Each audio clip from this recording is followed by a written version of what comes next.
ঈদের ছুটি কাটানোর পরে এবার ঢাকার উদ্দেশ্যে রওনা দিলাম। ঢাকা আসার পথে ছোট্ট একটি দুর্ঘটনা ঘটেছে, আর কিভাবে ঢাকায় এসেছি সবকিছু নিয়ে ছোট্ট মিনি ব্লগটি আপনাদের মাঝে শেয়ার করছি। সম্পূর্ণ ভিডিওটা না টেনে দেখবেন, তারপরে আপনারা বুঝতে পারবেন। আর আমার ভিডিওটি কে কোন জেলা থেকে দেখতেছেন কমেন্টে জানাবেন। আসসালামু আলাইকুম, সবাই কেমন আছেন? আশা করি সবাই ভালো আছেন। আলহামদুলিল্লাহ, আপনাদের দোয়া ভালোবাসায় আমি অনেক ভালো আছি। চলুন কথা না বেরিয়ে শুরু করি আজকে ছোট্ট মিনি ব্লগটি। কিভাবে যে চোখের পলকে দিনগুলো চলে গেল বুঝতেই পারলাম না। তারপরে আমরা ঢাকার উদ্দেশ্যে রওনা দেওয়ার জন্য এবার রিক্সা উঠে পড়লাম।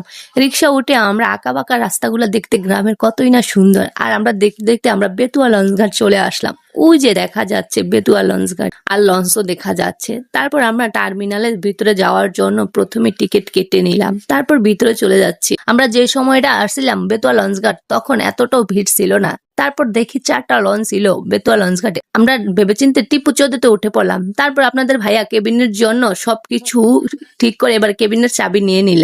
এবার আমার ফারিস্তা কেবিনে যাওয়ার সময় দেখেন রাগ করছে। তারপর রাগটা ভেঙে আমরা কেবিনের ভিতরে চলে আসলাম। কিছুক্ষণ পরে লঞ্চটা ঘাট থেকে ছেড়ে দিয়েছে ঢাকার উদ্দেশ্যে। সবাইকে গুড বাই জানিয়ে আমরা ঢাকার উদ্দেশ্যে রওনা দিলাম বিসমিল্লাহ করে। আর দেখতে দেখতে দেখেন কত সুন্দর। তারপর একটু সামনে আসলাম একটু লঞ্চের ভিউটা দেখার জন্য, গ্রামের ভিউটা। আর তখনই আপনারা দেখেন এই যে, তারপর কিছুক্ষণ পরে আমরা ছাদে চলে যাচ্ছি। এই দিক দিয়ে আমরা ছাদে চলে যাচ্ছি। আর ছাদে গিয়ে প্রথমে আমরা চানাচুর মামা থেকে চানাচুর বানানি খেয়ে নিলাম, ঝাল ঝাল চানাচুর মাখা। আর তখনই আমি আপনাদেরকে দেখাচ্ছি ছাদেও অনেক মানুষ রাতে থাকার জন্য সিট করতেছে। তারপর দেখেন ছাদে কিছুক্ষণ থাকার পরে আমরা চলে যাচ্ছি, মানে দেশে যাওয়ার জন্য যতগুলা ট্রেন বাস সবকিছুর ভিতরে আমাদের লঞ্চ জার্নিটা খুবই সুন্দর, তাই না? আমাদের দক্ষিণাঞ্চলের মানুষ খুবই সুন্দরভাবে আরামদায়কভাবে যেতে পারে। তারপর সকালবেলা যখন টার্মিনালে লঞ্চ চলে আসলো, এবার আমরা সবকিছু গুছিয়ে নিতেছি। আর আমার ফারিস্তাকে রেডি করে ব্যাগটা গুছিয়ে আমরা এবার লঞ্চ থেকে নামার উদ্দেশ্যে নেমে পড়লাম।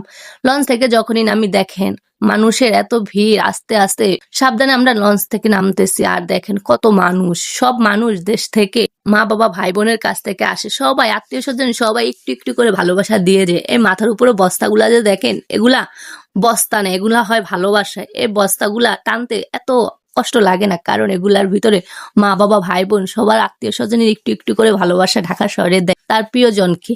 তারপরে সবাই এই দেখ, সবাই আমরা হাঁটতেছি। আর হাঁটতে হাঁটতে মাথার থেকে একদম ঘাম, সকালবেলা একদম ঘাম বের হয়ে গেছে, আর পারতেছি না আমি না। এরকম হাজার হাজার মানুষ হাঁটতেছে, সবাই হেঁটে হেঁটে যার যার গন্তব্যে যাচ্ছে। আর তারপরে আমরা একটা বাসে উঠে পড়লাম। আমাদের বাসটা কিছুক্ষণ পরে ছেড়ে দিল।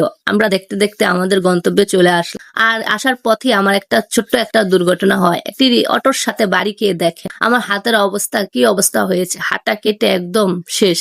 আমাদের যাত্রাটা খুবই ভালো ছিল, লাস্টে আমার একটা দুর্ঘটনা ঘটে, আল্লাহ সহায় ছিল। তার